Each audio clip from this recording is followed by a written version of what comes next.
Awesome.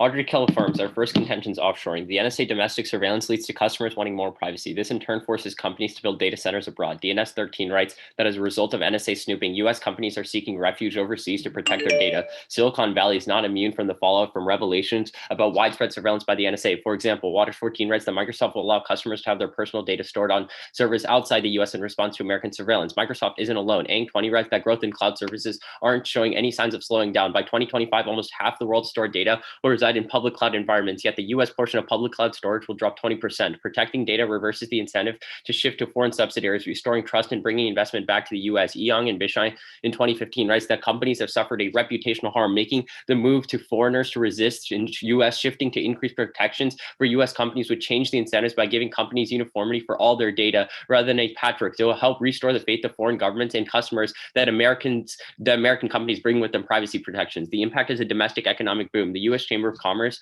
writes that the average data center adds $32.5 million in economic activity to its local community every year. And when communities support data centers, they create jobs, improve local public infrastructure, and improve skills training. So local growth is critical to decrease poverty. Night 16 writes that the number of people living in poverty could be reduced by 25% or more through a combination of expense reductions for families, targeted job creation, and smarter public and private investments. Contention 2 is bad and bougie. While terrorism isn't on decline, it's set to resurge. Crump 20 writes that terrorism is a global trend that it's experiencing resurgence due to the consequences of COVID-19 crisis. 2021 will see the revival of risk levels catalyzed by increased economic hardship and more time to research and radicalize. Historically, the NSA response to terror is abysmal. Holmes 20 writes that there is zero evidence that the NSA's program stopped a terrorist attack, with public statements of government officials inconsistent with classified record. In fact, they're overloaded with data, drowning out other effective intelligence methods. Schreiner 15 writes that because attacks are very rare, even highly accurate prediction systems will be so flooded with false alarms that they will be useless, completely overwhelming the system. Millions of people will be falsely accused for every real plot the system finds, and each alert requires a lengthy investigation that takes time, money, and prevents intelligence officers from doing other productive work. That's why mass surveillance wasn't able to prevent the Boston bombings, even though one of the bombers was on the watch list. Failures were a result of inadequate analysis by the NSA. Absent NSA online surveillance, we use more effective intelligence methods. Walt 14 writes that the US would have to rely on more true and tried counterterrorism measures. If we didn't have the NSA, we'd have to think more seriously about boots on the ground. The surveillance strike mentality is popular because it's easy. Empirically, human intel is better than NSA data. Houston 17 writes that the 20% success rate of mass surveillance system versus the 71% success rate of traditional methods demonstrates a large gap in effectiveness. This is critical to prevent deadly attacks, as Marist 14 writes that a handful of people, perhaps even a single individual, would have the ability to kill millions or even billions from a technological standpoint. Contention 3 is policy paralysis. The NSA is a major threat to the American judicial system. Bell 17 writes that the NSA ignores attorney-client privilege. The NSA treats clients' consultations on how to avoid or respond to potential criminal exposure, as well as attorney-client communications on civil matters, the same as any other conversation. This is because of surveillance. Patel 21 writes that under FISA, the government can covertly listen to on a subject's pre-indictment consultations with their lawyer, hear the lawyer's strategy, and gain a head start on addressing the legal shortcomings of their own case, so as long as they don't use the recorded conversation as evidence at trial. Undermining attorney-client privilege erodes government policy implementation. Salkin 03 writes that if there's no guarantee that these conversations would be protected as confidential, public officials avoid discussing sensitive matters with the council, which leads to violations and corruption. It has been suggested that uninformed public officials would be afraid to obtain legal advice and unable to effectively carry out their policy objectives, hampering the implementation of government programs. Effective policy implementation is crucial to curbing the next pandemic. Jones 20 writes that despite COVID, the worst is yet to come. The US overcrowded farms could trigger the next pandemic 100 times worse, with a fatality rate of 1 in 2. Can we get a speech dog? Yeah.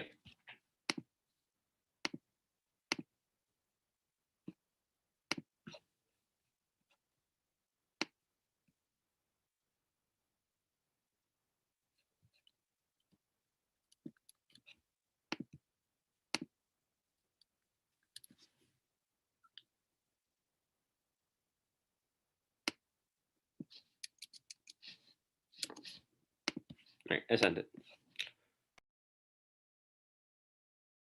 I'll start when I get it.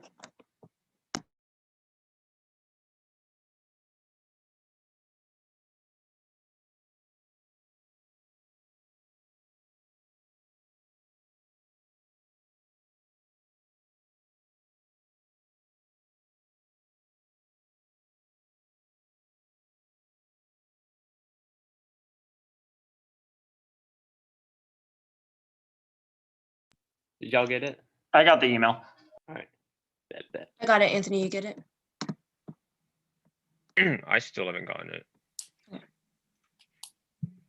Okay. I'll Yeah, try it just says reloading. it's done a minute ago, so maybe it takes like another 10, 15 for you.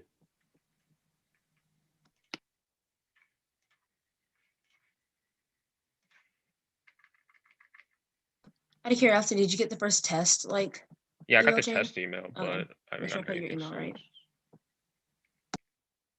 Emma, did you get it? Yeah, I've already gotten it. Yeah. I got it like back when you guys did. I'll try reloading my email to see if that helps.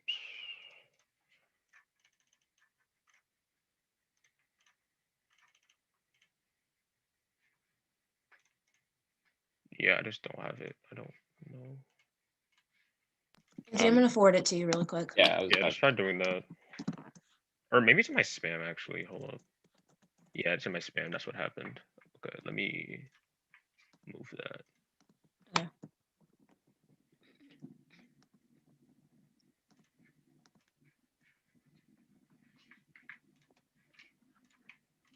Okay, I'm good now. Thanks.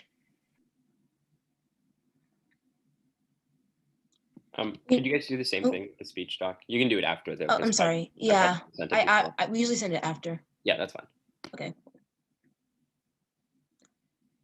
We negate concern when it's COVID. Biden's COVID plan hinges upon surveillance. Cohen explains last week that Biden ramped up surveillance to track SARS-CoV-2. The plan pledges an unspecified amount of money to dramatically increase surveillance. And the next pandemic is probably already among us. And the game is now shifted to mitigating deaths rather than preventing pandemics. As Nuclear argues in 2020, that zoonotic spillover events are happening all the time but are seldom noticed. Working to find the origin of COVID-19 is necessary but misses the main point. Discovery won't stop the next one unless something more fundamental changes. The environmental changes that make it more likely that viral jumps will also burn bright. And using signals intelligence, we can build a contact tracing that solves future pandemics. As Bernard wrote this month, the use of SIGINT has become increasingly integral to pandemic preparedness and response. The COVID-19 pandemic has occurred during a period of integration with individuals regularly trading personal data for access. However, the NSA, the primary provider for SIGINT in the U.S., as Bellamy writes in 2018, that the NSA entirely focuses on SIGINT. Bernard explains that with SIGINT, the NSA would work with telecom data to track and comply to social distancing, implement geofencing, use cell phone applications, civil quarantine, and conduct enhanced contact tracing. The signals intelligence is empirically great with good actors to prevent global spread. As Dylan wrote in 2020, that the gathered medical SIGINT and research spread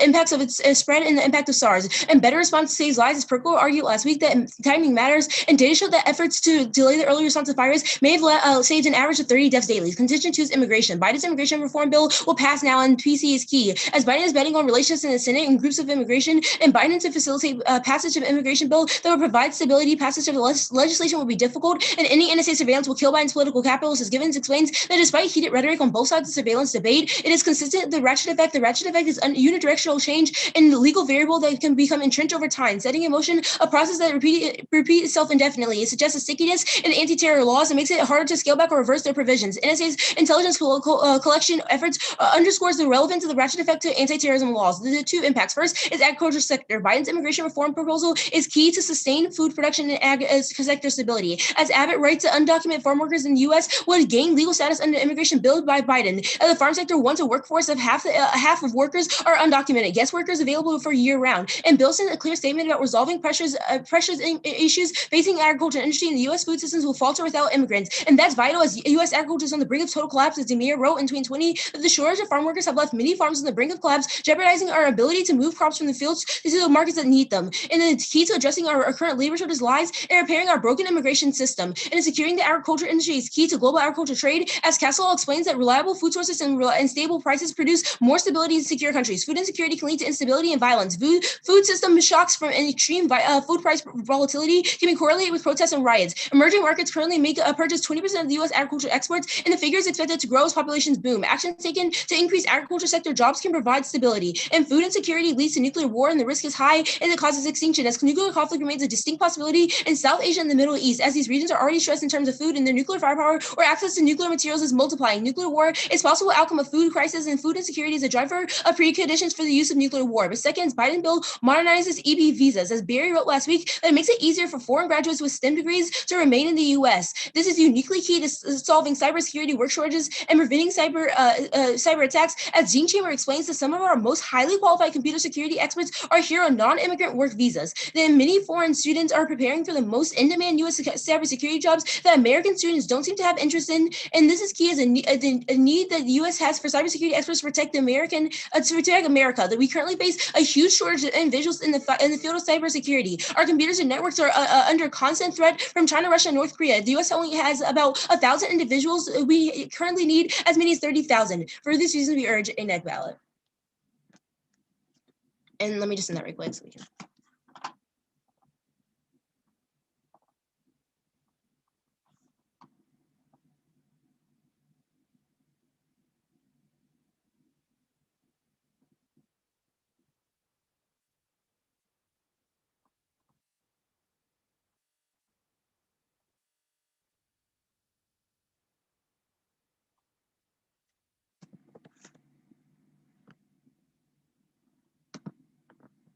Okay, I just sent it. You guys can let me know when you get it.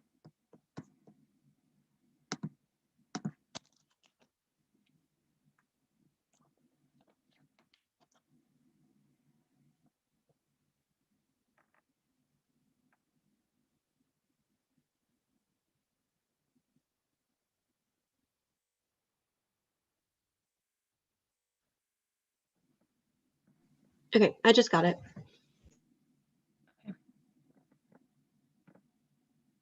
All right, cool. I also just got it. Is it okay if I get first question? Of course. Your link evidence, the Givens evidence, is from 2013. Where does it say it kills Biden's political capital?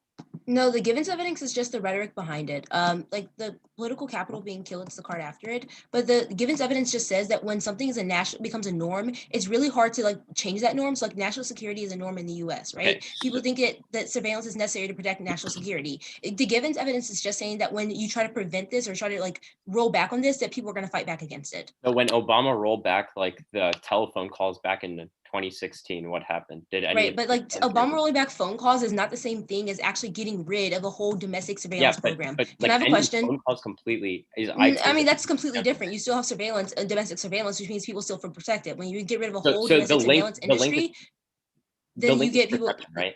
huh? Sorry. I'm sorry for interrupting. The link is perception, right? Like the Kind of, yeah. perception of surveillance creates fear. Right, but can I have a question? Yeah. Why do people say we have national surveillance? What? Like, why do people think we have national surveillance or say we have national surveillance? Like to protect ourselves? Right. So when people get mad at like their representatives or senators because they allowed the government to end national security, then won't they fight back against Biden because he did that? That's what your argument is, right? No, I'm just asking, like, if people perceptually see like, oh, our senators and our representatives aren't fighting back, like aren't allowed Biden to end national security, national surveillance, and they think the country isn't secure because that's the main reason for surveillance, right? I assume they're gonna fight back. Like they want Okay. to feel protected. Okay, can I get a question? Sure. So, okay, can you explain how like okay, what's like this time frame on like how food insecurity leads to nuclear war? Because there's been like so many times within like history where like there's always been food insecurity within certain countries. So how does that uniquely trigger to like nuclear war? We say that right now, like these food industries are already on the brink of collapse, and that we in national surveillance, like if we in national surveillance, only makes it worse. So it's like pretty like immediate. Yeah, but food industries have collapsed before. Why haven't those led to like nuclear wars? Right, like some food industries aren't like the U.S. food industries, which we're specifying. Can I have a question? Yeah, but wait, isn't your argument on like nuclear actors like North Korea? No, that's the third contention. Like that's the second impact to our second contention. It's not the same thing as like we're not specifying North Korea in a food insecurity. Okay, wait. So who's causing this nuclear war? Like countries in I think Southeast Asia is what the card specifically says. Like who? You can look at the card and you can find questions. Okay, Can I have a question? sure. That'll be 30 seconds left. For your terror contention, are you solving for domestic or international terror? We'd say a little bit of both because any type of replacement with human intelligence goes both domestically and internationally. If there's still wait, if there's still like surveillance, foreign surveillance, why would we still have human intelligence replacing it? Because we get rid of the metadata. Right, but metadata in the domestic and like international are two separate industries. Yeah. I guess like the argument is more so that when you employ more human intelligence and you see the more effective nature, they're probably going to start deploying it foreignly too. But that's cross. Okay. Which piece of evidence says Southeast Asia? Let me get the card for you.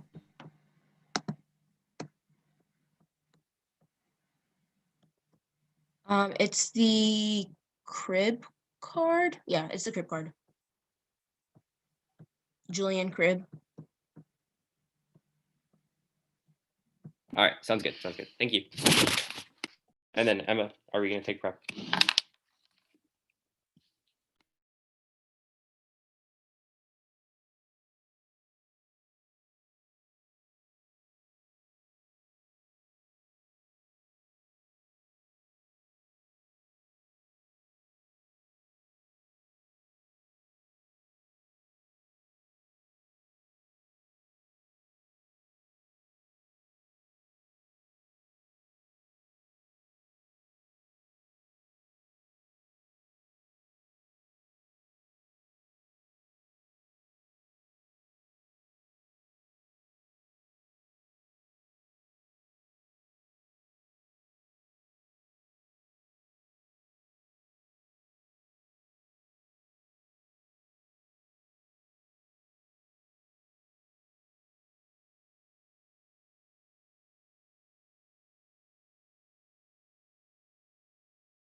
All right, that was 125.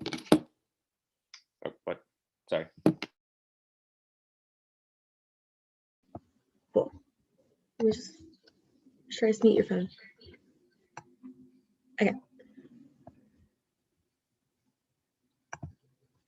Oops, sorry, you got the wrong doc. Okay, is everyone ready? I'll take that as a yes. In that case, time starts now.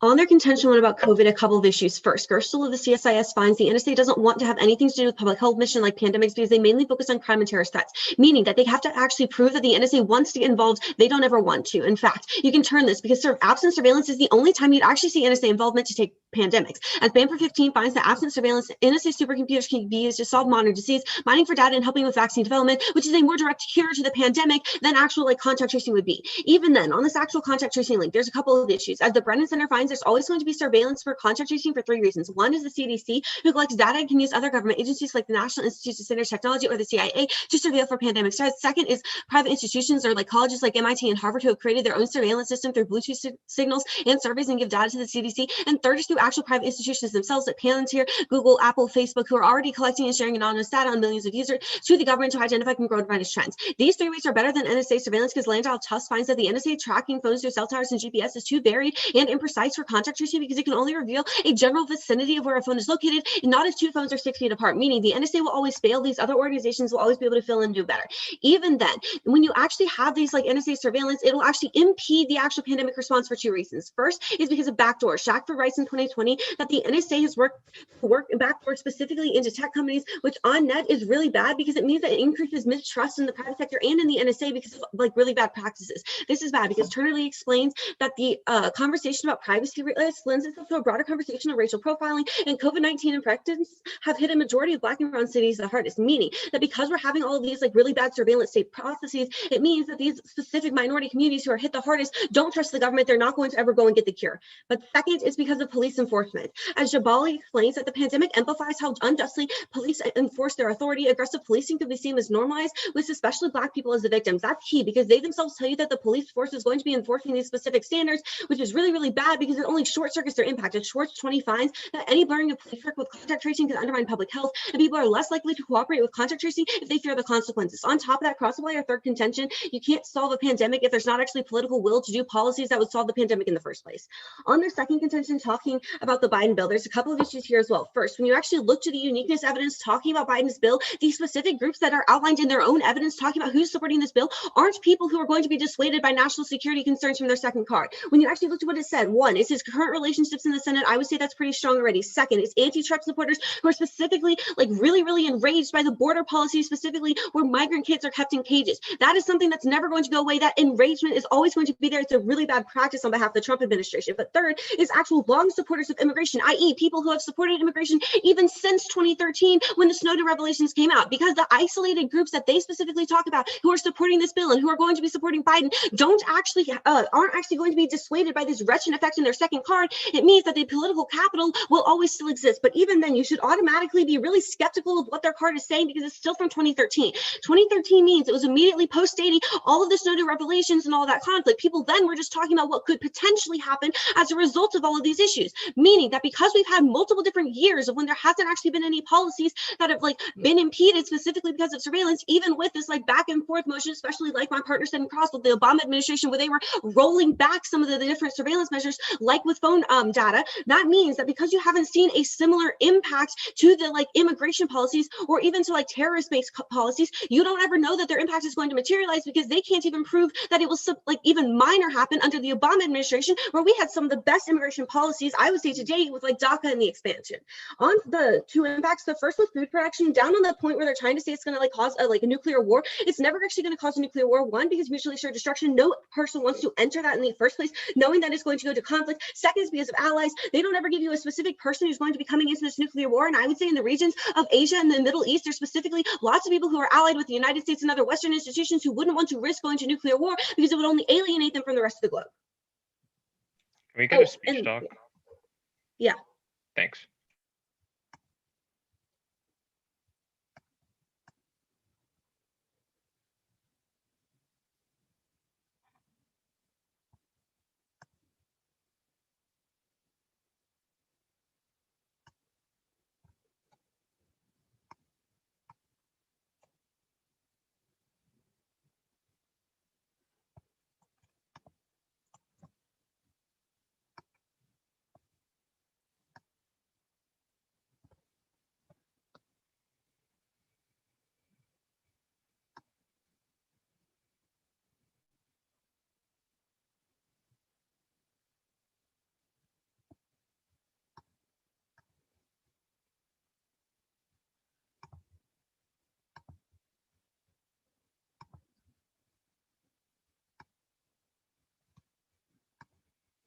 The speech doc is only for C1. All the C2 stuff was like written on my flow.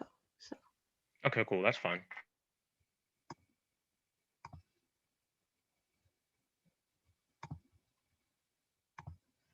If you need any like repetition, if it like cut out, just let me know.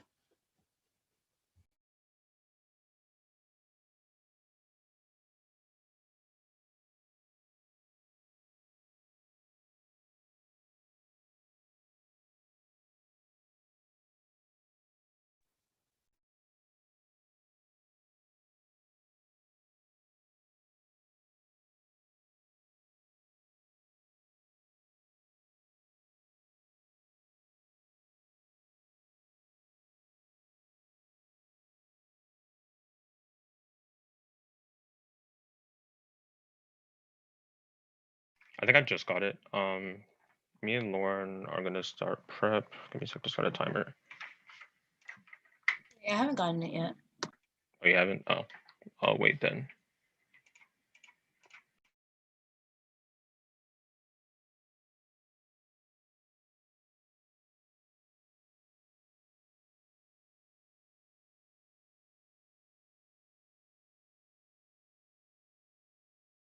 Did you get it yet? It might have gone to your spam like it did for me. I got it like a minute ago. Yeah, I just got it. Out of Okay. curiosity, which card in here says police are like enforcing contact tracing? Sorry, let me go back and look.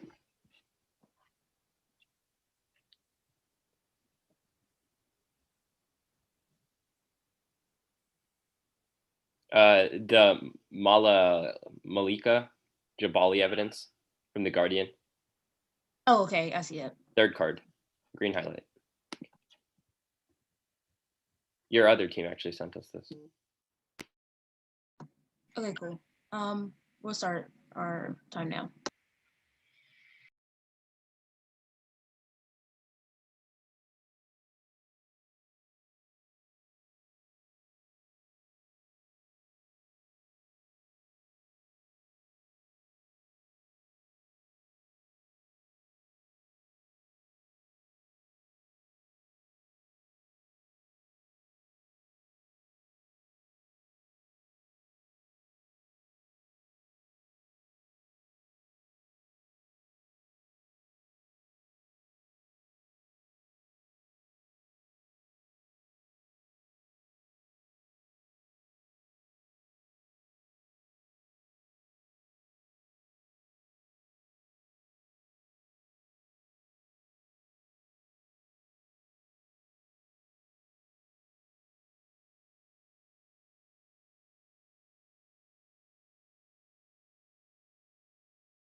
Right, I'm stopping prep. We've used 140 so far. It's gonna be down our case and then onto their case. Is everyone good? Okay.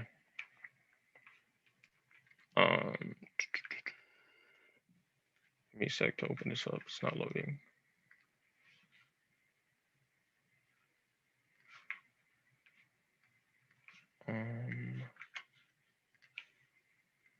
Okay.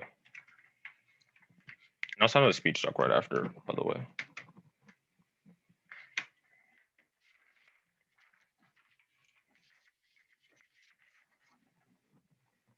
On our first contention, they say the NSA doesn't want to get involved. We can see that this takes out their second lane because the NSA doesn't want to get involved. They'll never use it for vaccines. We'll also concede that the CDC, the CIA, and the FBI, and all these other agencies solve that. Also just means that these same agencies can give the data to the cops, which means it doesn't matter. But then lastly, they say that like it decreases privacy. The problem is, A, black people don't even know what like the heck backdoors are. They like these low-income communities aren't going to care if the NSA uses backdoors for privacy. It's not going to invade their privacy, especially if the NSA isn't even getting involved like they say so. But B, we would also just said that these other organizations can inevitably invade their privacy rights. If the FBI and CIA all do these things, that's still going to be bad. On our second contention on immigration, they give you a couple responses. First, they say it's anti-Trump supporters and other like still support them. That doesn't go away. The problem is that it has bipartisan support from anti-Trump supporters, sure, but these are anti-Trump supporters who still really care about national security. When the world really decking national security by any of the NSA, that means that all the bipartisan support and all the political capital Biden has right now to pass this policy goes away. But then secondly, they say it should have happened in 2013. The problem here is that number one, this wasn't a total rollback of all NSA programs. Let me tell you, when you completely deck national security by taking out the only security program we had, that's a lot bigger scale than just rolling back a couple phone records program, which they didn't even see as benefiting national security in the first place. But secondly, we'd also just tell you, like Obama, like him not having support, not the same scale as like the program, which is literally just being used to like combat terrorism and status quo.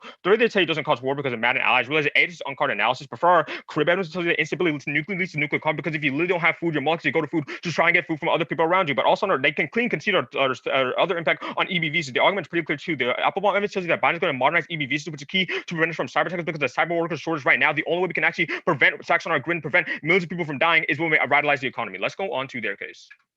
First, to top on cloud computing, we realize first the cloud computing market is growing domestically. Now it's not unique, as PR Newswire explains that the cloud computing market size is expected to grow from 371 billion to 832 billion by 2025. As the benefits of becoming more innovative, more companies are expected to implement cloud computing services. The US and Canada are the top countries competing the growth of the cloud computing market right now. But secondly, the data hosting, center, and general IT sectors are also recovering now. As Australia explains last month, the unemployment rate for IT applications stood at 2.4%. The data hosting category ended on with a positive territory. There are two implications: A, any short-term decrease in jobs due to the global pandemic, not because of NSA surveillance, but B, the sector is growing faster than the entire U.S. economy. There's literally no impact here. Our case is always going to outweigh. Third, their impact, or third, unlike their impact, their commerce evidence says it creates 1,000 jobs. The problem is there's literally no quantification of A, how many data centers they make, but B, like how, like specifically who they're pulling out of poverty. If you have to be trained to get these data center jobs in the first place, they're actually pulling out the poorest of the poor. They're just giving more jobs to already skilled workers. On their second contention on terror, a couple responses. First, having too much data is better than having no data at all. The American public isn't going to feel safe when we end surveillance domestically. This contention triggers our leak. And secondly, we tell you the NSA isn't overloaded now for two reasons. A is a cumulative tech. As Harris 13 explains, the NSA data collection program isn't as bad as it seems. Yes, the agency has a lot of data, but the NSA began big and cumulative because they were trying to do automated analysis for tracking terror suspects. Like it's operating at 1,000 nodes of scale, and the NSA data centers means the NSA can store data and add new internet capabilities in hours. But B is AI. As Tucker explained in 2020, that the NSA has begun to use AI to see patterns in the vast amounts of signals intelligence it has. The goal is to speed up and improve. AI eases the analyst burdens that allows NSA to pour hours into different types of collected data and reach firmer conclusions. You prefer our evidence? It looks at the comparative and tells you that right now they're becoming more precise. They say that the data wasn't precise before. That's because they weren't using these new things like AI. But third, we tell you human intelligence fails. As O'Brien explains, that it's easy to recognize human intelligence deficiency that to fix them. There's no quick fix. As time and patience will be needed to train analysts. Unfortunately, time and patience necessary is not a luxury. The threats emerge more quickly, and Islamic terrorist groups are highly insulated from outside intrusion. This is really critical because they say that the threat is high right now. The problem is if no one's trained to do human intelligence in these status quo, the time it's going to take to actually train these people to get their boots on the ground like they talk about, it's going to take too long. By then, we'll already have a terrorist attack and millions will be dead. Means like they can't solve. On their third contention on policy paralysis, two responses. First, Russia's contention relies on the NSA's phone data program. That ended, as Cushing explains, that the NSA has already abandoned the program, finding it mostly useless and almost impossible to comply with under regulation laid down. But B, their link is literally about suing people, not making COVID policies. There's really no impact. But third, also remember that we can see on their case, that like our case, that like the CDC, the FBI, and all these other all non-government agencies can all suffer pandemics, which means this contention isn't key. Like, sure, they might not be able to make the policies, but if the CDC and other agencies can independently solve for pandemic, this clearly isn't key. Our case is always going to outweigh because we know for the fact that a nuclear war from like a food insecurity is obviously going to kill like a lot more people, but it's also going to prevent any sort of like decimate the economy, which takes out their first contention, but it's also going to increase the risk of like instability in regions because when in world of a nuclear conflict, instability obviously increases. I'll send out the speech doc.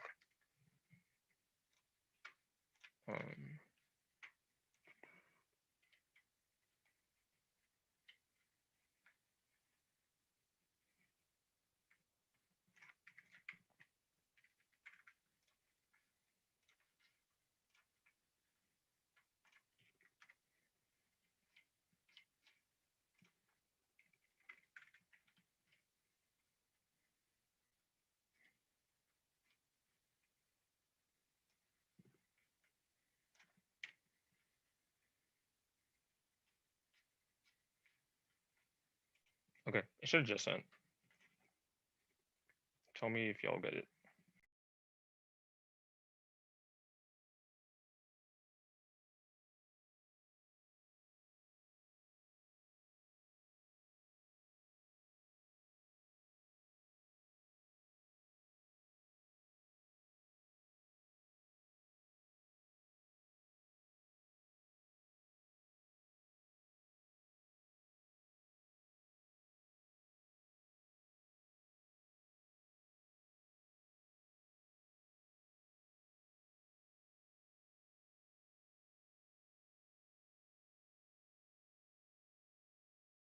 I just got it. You guys are good for cross.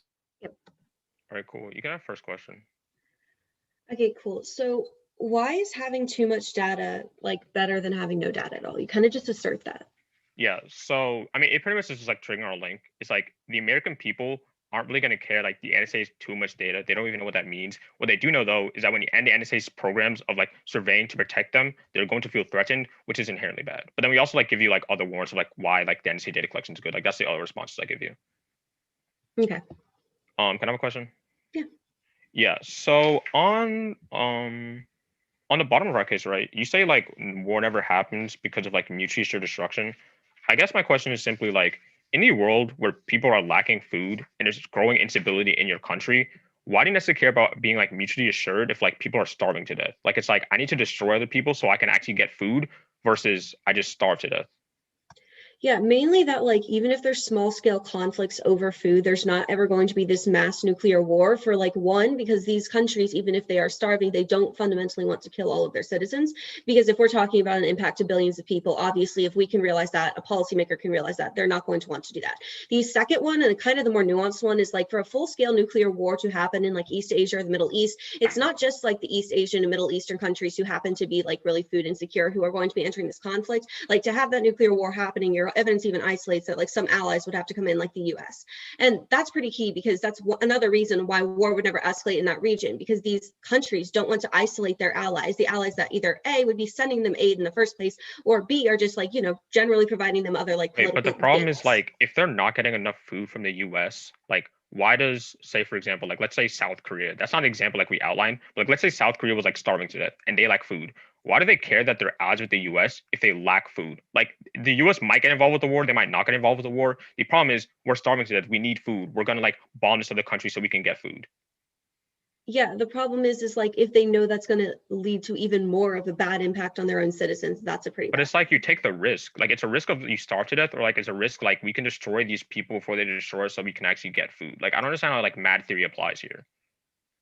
Okay, it applies because there's always going to be this like bigger threat than just like having the starvation. But on top of that, I actually have a quick question kind of in response. Sure. So when we're specifically saying that like this food insecurity is going to lead to nuclear war, what is the specific area that like one, you can isolate that the United States exports to that country, two, possesses a nuclear weapon, and three, is going to be entering war based on like food insecurity? I Like mean, you've yeah, got your so the steps along card the is chain, but like pretty where's the specific impact scenario going to be yeah, happening? so the Costello evidence is pretty explicit. It's like the Middle East, Southeast Asia, like all these basically different regions. Like the Middle East has nuclear weapons. It's very likely that if they lack food, then they would do that. Our I think DeMar evidence is also pretty explicit that like the US is exporting like 20% of its food production to other countries right now. The problem is there's such an increase in demand from these areas that any war where the US like isn't sending more food, there's going to be like this nuclear conflict. That's time though. Okay. We'll do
All right, they'll go RC2, RC3, and then their C2.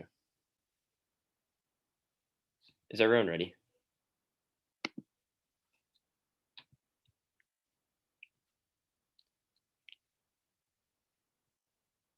Our argument comes from Schreiner, who explains that the NSA is so overloaded with data that their human analysts are often overworked and generate too many false positives, which has led to overall zero terror attacks being stopped. Absent the NSA, the wealth evidence indicates that we shift to human intelligence because it's easy and it's politically feasible. Houston finds that human intelligence is 51% more effective than metadata because they generate less false positives and are more direct. But overall, this is critical because our uniqueness indicates that terror is resurging. The Meyerwald evidence indicates that from a technological standpoint, an attack can kill 1 billion people. Let's go to the responses. First, they say that there's always like surveillance is what triggers the link, but it's a perceptual link. We always have other types of surveillance, which means that the American population will always feel safe. Then they redo this Harris evidence group, the Harris evidence and the Tucker evidence. The Granick evidence indicates that even if we have more effective and highly accurate prediction systems, even that can solve back, the problem is we collect way too much data, and this often overworks the analysts. But also, as long as we prove some type of marginal benefit as to why human intelligence is better than overloaded data, then we're winning the round. The only response that they have on human intelligence comes from O'Brien that says that they're not quick and they're not trained. One, Grim 16 finds that terror attacks such as those in Boston and Brussels show that we're still over-reliant on surveillance at the detriment of human intelligence. We literally could have used human intelligence there. Second, information overload makes mass surveillance slow and ineffective too. The difference is that human intelligence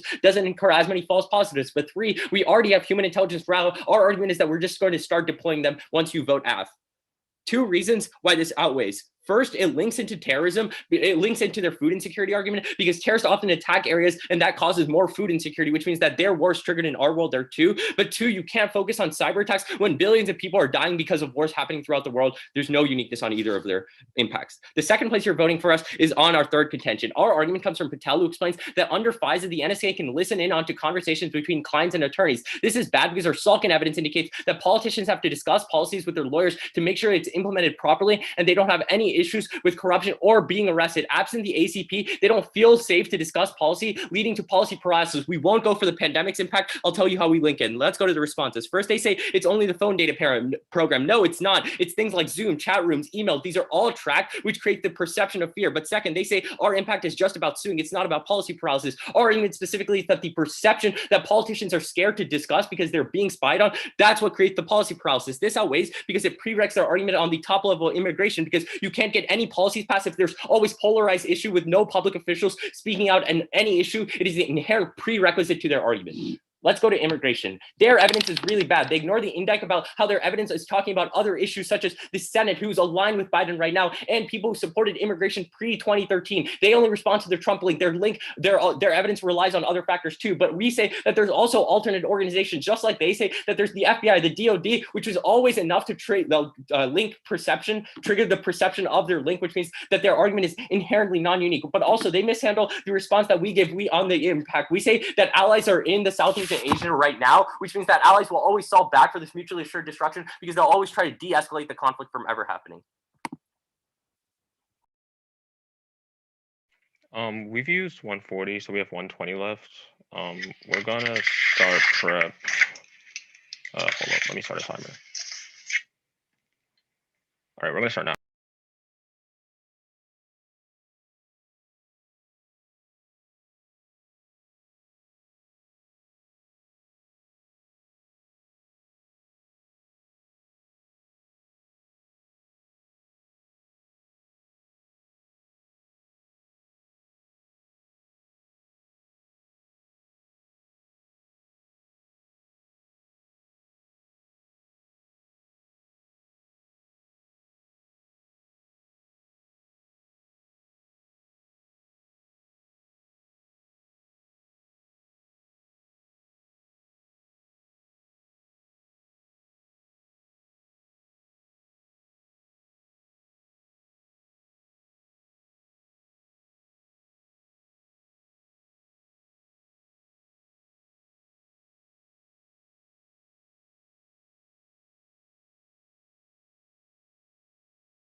Okay. It's just gonna go our case, their case. Oh, our case weighing their case. Yeah.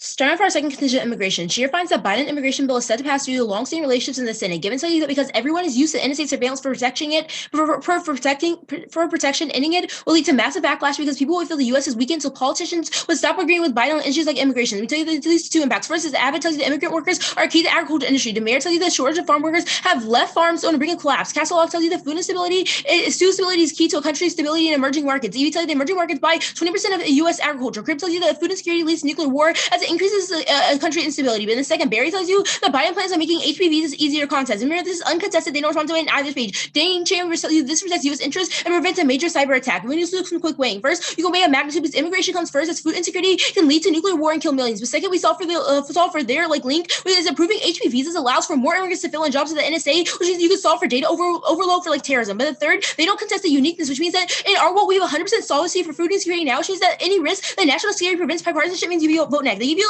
two responses in summary. First, they tell you that our evidence saying that this bipartisanship now, and they're going to agree. But we say that Republicans are so for national security that as soon as you get rid of the NSA, they see that this is the threat to our national security. They won't agree with Biden on anything else, which means you end bipartisanship. This is why it's not unique, because in 2013 this didn't happen because it wasn't the same scale as getting rid of a whole entire agency's domestic surveillance program and just rolling back phone calls. This is why our given evidence is very specific that when you go against national security, you trigger this link, which means you're going to cause it. But then remember, they don't assess the uniqueness. Any risk that we can any risk means we're stopping the status quo right now. We're going to solve that. Let's go into the only thing they say about nuclear war is that allies are always going to step in. Remember that this makes no sense because math doesn't apply to countries that are really unstable. If they think they're going to die from food insecurity, this only feeds into violence and to terrorism. And they say that allies don't really matter because they're going to get all their food from the U.S. and markets, and it doesn't make sense because they're going to have they're not really going to step in if the country's really unstable. At the least, we get some kind of war. Let's go into their side of the flow. On their first contention about terrorism. Remember, our AI response is very good. We tell you AI solves this problem because it can sort data and it has 100% proof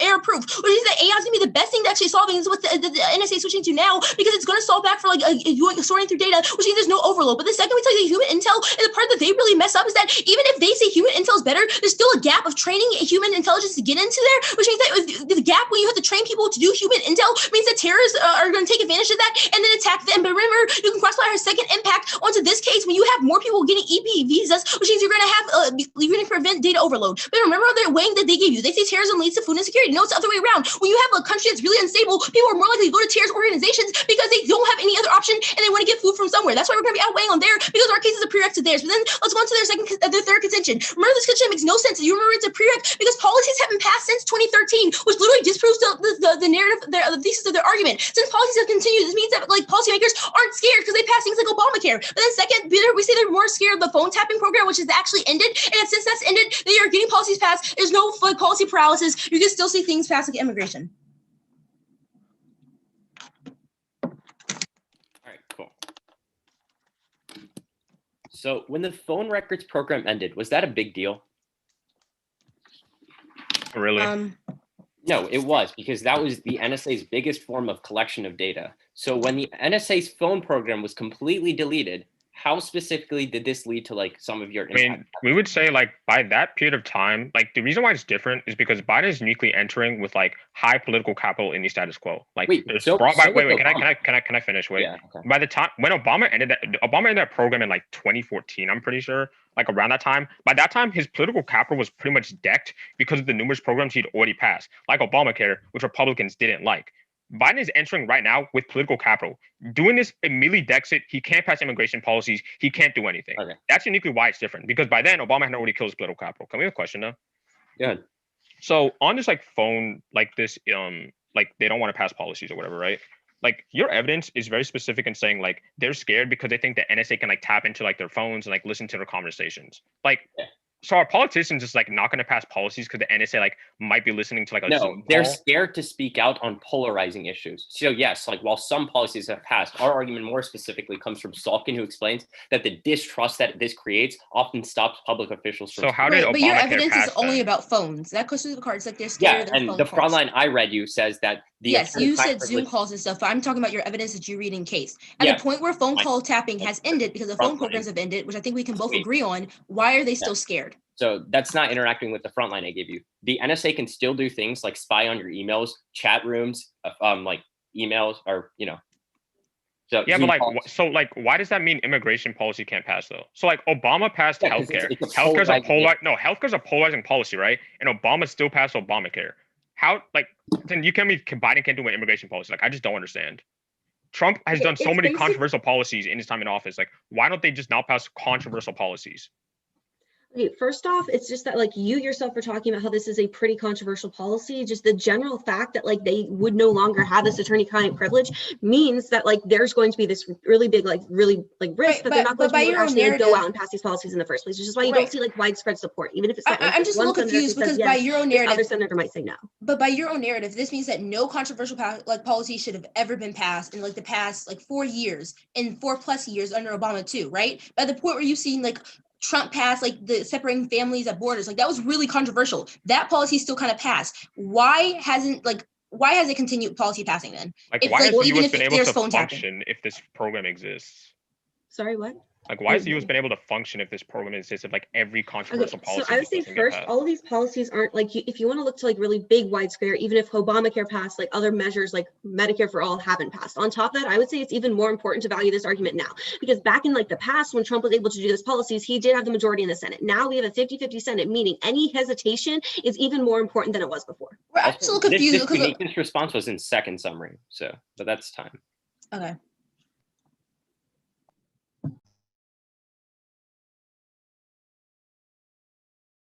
We have 10 seconds left. I'll start over.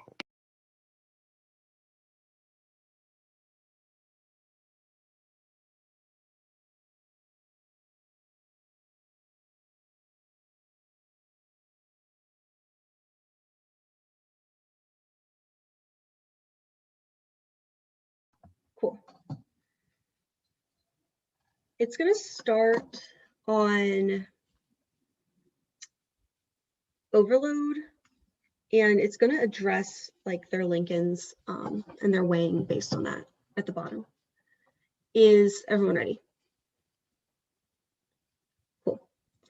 In that case, time starts now. They missed the nuance of our overload argument. We're not talking about these systems themselves being overloaded. We're talking about the analysts who are getting too many false positives being overloaded. Our Schreiner evidence establishes that human analysts are overloaded because all of these systems are continuing to give them false positives, which means they aren't able to actually look into these things as much time, meaning that they are missing things, which is why overall the NSA has not been able to stop a single terrorist attack. That's key, because the wall evidence establishes that once the signals intelligence goes away, we will see an increasing amount of time that's devoted to human intelligence, which overall our Houston evidence establishes has a 51% higher effectiveness rate than signals intelligence. That's really key, because we established on the uniqueness that there's an increased risk of terrorism right now, and our Marist evidence, which goes conceded, establishes that every terrorist, because of increased technological capabilities, has the capability to kill millions upon billions of people due to the weapons that they are using. It means that that is the same, if not more, than the impact of their war scenario, meaning that on their wing, when they're talking about magnitude, we have the same magnitude of millions and billions of people. On the uniqueness, we have the same exact 100% uniqueness, because the only form of solvency comes in the form of human intelligence. They give two responses in a Lincoln. The first one is saying that AI is able to solve. They ignore our granic evidence. They explicitly state that programs will never be able to solve, because even when you have all of these organizations who are making these programs, it inevitably, our evidence says, will have false positives, meaning the overload on the analysts will still exist. But second, the response talking about how you're overwhelming or these human intelligence will always fail. One, our grim evidence establishes that the human intelligence officials are already in place. They're already reporting data. The data is just never analyzed to actually give us a solution. And second, I would say at the point where we're actually like getting rid of these overall surveillance overall, we're going to be able to see an increase and have like better transparency in there. On the way, there's a couple of issues. One, they're linking talking about solving for overload doesn't happen. Just because you have more analysts doesn't mean you're ever going to have any solvency for this, because they're still going to be overloaded with false positives. But second, the Lincoln still makes sense on both of this fronts. One, the terrorism Lincoln, because terrorists are constantly targeting regions that are going to have the resources they want. It's only furthering these food insecurity impacts, meaning if you don't buy the fact that we both have the same millions of impact there, we are still linking into their impact on the other one. But second, when they're talking about cybersecurity, they drop our second Lincoln. It's conceded. Don't let them respond to it at the point where we establish when the United States is going to be focused so much on their counterterrorism policies and so much on like going through this intelligence, they don't have as much effort to actually go through and do these cybersecurity officials in the first place, because they're in this war, meaning that their EP visas aren't ever going to be like prioritized. And on top of that, the EP visas aren't even going to have people coming in if there's literally terrorism in the home countries where we're supposed to be pulling people from. We don't have prep left. It'll be our case and their case. So everyone good? All right, cool. You're voting for our second contestant on immigration. Sheer finds that Biden immigration bill is set to pass due to long-term relations with the Senate, but Givens tells you that because everyone is used to the NSA surveillance protection, anyone would lead to massive backlash because people would feel like the U.S. is weak. And so politicians will stop agreeing with Biden on issues like immigration. There are two impacts. The first is immigration workers key to the agriculture industry, as DeMar finds that the shortage of farm workers left farms on the brink of collapse. Costello tells you that food instability is a country's stability in an emerging market. And EM tells you that because about 20% of you agriculture. Crib tells you that this will lead to a nuclear war because it increases instability. But secondly, the Barry evidence is very explicit in saying that Biden is going to make H-1B visas easier, which Chambers tells you that is key to protect U.S. interests and stop major cyber attacks. Why do we outweigh? First on magnitude, they just say that it's the same magnitude. The problem is that the chance of a nation itself having a nuclear weapon being able to detonate cyber attack is just a lot more probable and going to be a lot more dead when you have a regional tension versus one terrorist does a terrorist attack. But secondly, on a prerequisite, remember the fact that more workers are always going to be able to solve for their impact, because they say the problem is that the workers are overloaded. Then you know how you solve? You give them more workers. That's what the EV program does. But third on solvency, remember the fact that they never contest unique, which means we 100% are passing this policy in the status quo. The problem is, even if you win that human intelligence solve, they still can't 100% solve for these terrorist attacks because they can dismiss them. That's our warrants on their case. Let's go on to their case. A couple problems. First, extend the AI evidence. This evidence is really good. The Turner evidence says there's 100% of it's 100% solves like solvency proof right now, and there's literally no false problems. They didn't say in heavily they have false problems. The problem is that's just not what our evidence says. Their evidence assumes like the past policies once as good, but when you have AI which is combing through the data and actually making sure it's good, this doesn't happen anymore. But secondly, they tell you that the analysts are already trained. That also doesn't make any sense. So Brian Evans is very explicit in saying that because we're so reliant on security, it's like cybersecurity and status quo, and so reliant on NSA surveillance, human intelligence people aren't even trained. So they're trying to put these boots on the ground, these unstable countries like you talk about. That takes months of training. By the time they do this, we would have already seen the impact. But third, also remember the prerequisite that tells you that because we have this increase in EB visas, that's going to be able to solve the impact. They say they can't solve because in the world of like a terrorist attack, we wouldn't be able to like make visas. First, the linking is triggered immediately. Biden immediately passed the policy, which means we instantly get the workers. There's no reason why. Like, we're not seeing a terrorist attack tomorrow. This argument doesn't make any sense. In the world we have EB visas, we have these people working in cybersecurity. That solves for the data overload that they talk about, which means there's really no risk of a prerequisite. But then they say how like terrorists cause more food insecurity. No, it's reverse causal. In the world of more food security, you can make people become terrorists because they have nothing else to rely on. Even in the world of like terrorists like do attacks, they're not making more food insecure. That really doesn't make any sense. So vote F. Good debate, y'all. Good round, guys. Good round. Thank y'all for judging too. Yep. Good debate.